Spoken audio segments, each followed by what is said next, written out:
ये है दिल्ली दर्पण।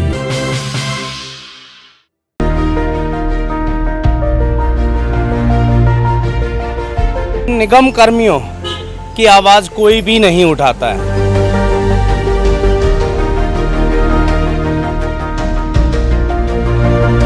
एमसीडी से हटेगा भ्रष्टाचार, अब की बार केजरीवाल।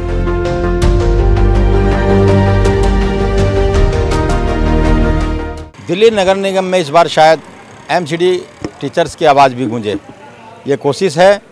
रोहिणी डी के एक पार्टी के दावेदार हैं, आम आदमी पार्टी से, पेशे से शिक्षक हैं, राजीव मेहरा जी। यहाँ से टिकट की दावेदारी वो पेश कर रहे हैं। इस वक्त हम खड़े हैं रोहिणी डी इलाके में ही। आप तो रहे हो टीचरों को, किन किन परेशानियों का सामना करना पड़ा अगर रिकॉल करें तो, और इसके लिए आपको किसको जिम्मेदार मानते हैं? जिम्मेदार तो निगम प्रशासन को मानते हैं, जो अभी निगम के अंदर है, जो सरकार है वही जिम्मेदार है। और रही शिक्षकों के लिए और निगम कर्मियों की क्या क्या उनको दिक्कतें परेशानी आ रही हैं, सबसे बड़ी परेशानी है हमारी जो है सैलरी की, वेतन की, जो समय से नहीं आता। गत आपको देखने में मिला होगा कि लगभग पिछले 5-6 साल से बड़ा बुरा हाल हो रखा है निगम कर्मियों का। समय से वेतन नहीं मिल रहा है। कभी 6 महीने, कभी 4 महीने, कभी 8 महीने तक वेतन लेट मिलता है। अगर वेतन नहीं मिलेगा तो पेट कैसे भरेंगे, कैसे अपने बच्चों का पेट भरेंगे, कैसे अपने बच्चों को शिक्षा देंगे, कैसे अपने परिवार को चलाएंगे। तो आपने टीचर को नौकरी को छोड़ करके और अब राजनीति में आने का मन बनाया है, क्या वजह रही? सबसे बड़ी वजह यही है कि निगम कर्मियों की आवाज़ कोई भी नहीं उठाता है। अगर आवाज़ हम टीचर्स कहीं पे उठाते हैं, धरना प्रदर्शन रखते हैं, तो नेता लोग हमारे साथ ऐसे सोतेला सा व्यवहार करते हैं जैसे हम निगम का हिस्सा नहीं है, हम भीख मांग रहे हैं। बड़ा बुरा लगता है, रोते हैं हम। जब हम खुद शिक्षक होते हुए हमारे बच्चों के स्कूल से फ़ोन आते हैं कि आपके बच्चे की फ़ीस नहीं भरी गई है, हम ग्रुप से हटा रहे हैं। बच्चा भी पूछता है पापा क्यों नहीं भरी है, उनको क्या बताएं हम। जब बीमार हो जाते हैं, हमारे जो स्वास्थ्य जो लाभ दिए जाते हैं वो नहीं मिलते हैं, हमारे बिल पेंडिंग पड़े हैं।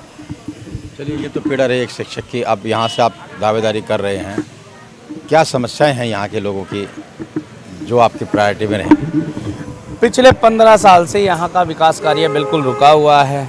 आप देखेंगे नालियों की हालत, गलियों की हालत, जो वो सारी सर्विस लेन वगैरह सब ऐसे दुर्गत हुई पड़ी हैं। कोई काम निगम का नहीं हो रहा है। सफाई कर्मचारी यहाँ पे पूरे वार्ड के अंदर बहुत कम सफाई कर्मचारी हैं।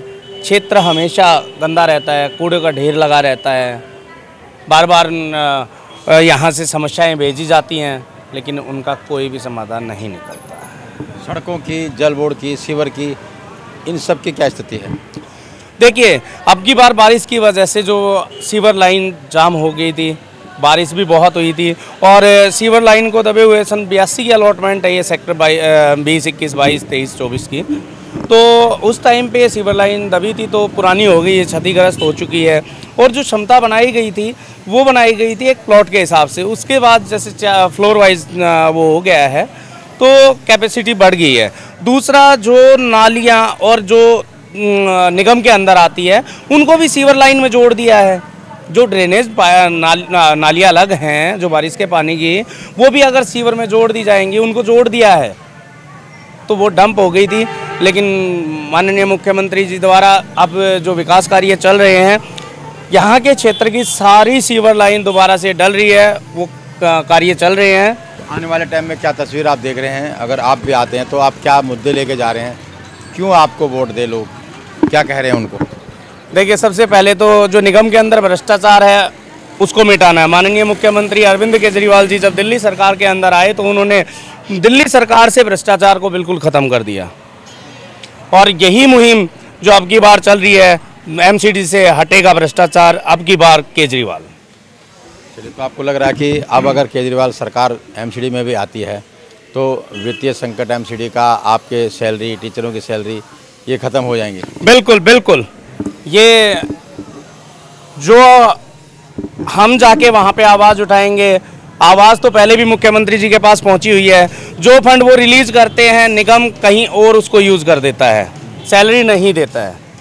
सैलरी फंड का जो पैसा आता है, फंड ही नहीं बना, जो सैलरी हेड बनाना चाहिए वो चीज़ें निगम के अंदर है ही नहीं, कि जो फंड आया उसका कुछ हिस्सा जो सैलरी के लिए, वेतन के लिए रखा एसोसिएशन में भी रहे हैं टीचर्स की से क्या जब आप बात करते थे नगर निगम से, मेयर से, स्टैंडिंग कमेटी चेयरमैन से, क्या दलील रहती थी उनकी? खासकर टीचर का तो विशेष सम्मान और आदर होना चाहिए था।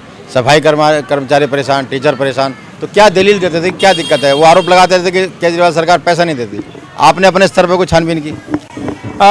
जब भी मैं निगम शिक्षक की यूनियन से रहा हूँ, निगम जो हमारी शिक्षक न्याय मंच प्राथमिक जो है निगम, उससे मैं उसमें सांस्कृतिक सचिव पद पर हूँ। अभी जो है हमने काफ़ी प्रदर्शन किए, धरने दिए। हमने बीजेपी मुख्यालय पे भी धरना दिया है, जो दिल्ली प्रदेश मुख्यालय है वहाँ पे धरना दिया। वहाँ से भी जब भी हमें आस मिलती थी बस आस देकर और भेज दिया जाता था। कोई हमारी तरफ, जैसे पहले भी बताया कि सौतेला व्यवहार किया जा रहा है, हमारी तरफ कोई ध्यान नहीं देता। जब एक निगम शिक्षक जाता है तो ऐसा लगता है कि शिक्षक तो कुछ कार्य करते ही नहीं है, ये तो फ्री की सैलरी ले रहे हैं। चलिए, अभी ये आम आदमी पार्टी कार्यालय है, ये प्रत्याशी का कार्यालय बन जाए, इसकी कितनी उम्मीदें आपको हैं और क्यों हैं?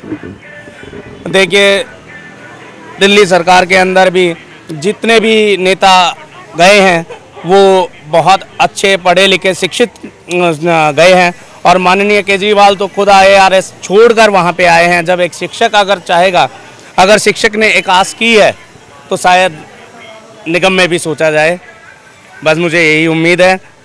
बाकी मैं पहले भी समाज सेवा करता रहा हूँ, स्कूल से आके भी क्षेत्र में घूमता था, किसी को किसी भी प्रकार की ज़रूरत जो भी सहायता चाहिए थी मैं करता था। हर किसी के साथ मिलकर कंधे से कंधा लगाकर मैंने सहयोग किया है, और आगे अगर पार्टी चाहेगी तो मैं पार्टी के साथ मिलकर अपनी जिम्मेवारी को निभाऊंगा, अन्यथा वैसे तो हमेशा लगा रहूँगा अपने।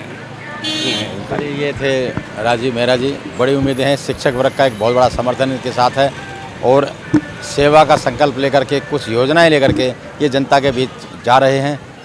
इनको जनता पार्टी इनको मौका देती है, कितने कामयाब होते हैं ये आने वाले कुछ समय में साफ हो जाएगा। कैमरामैन सोनू और पुनीत के साथ राजेंद्र स्वामी, दिल्ली दर्पण टीवी। लेटेस्ट खबरों के लिए सब्सक्राइब करें हमारा YouTube चैनल या फिर लॉग ऑन करें www.delhidarpantv.com। खबरों की कवरेज और विज्ञापनों के लिए संपर्क करें इस नंबर पर।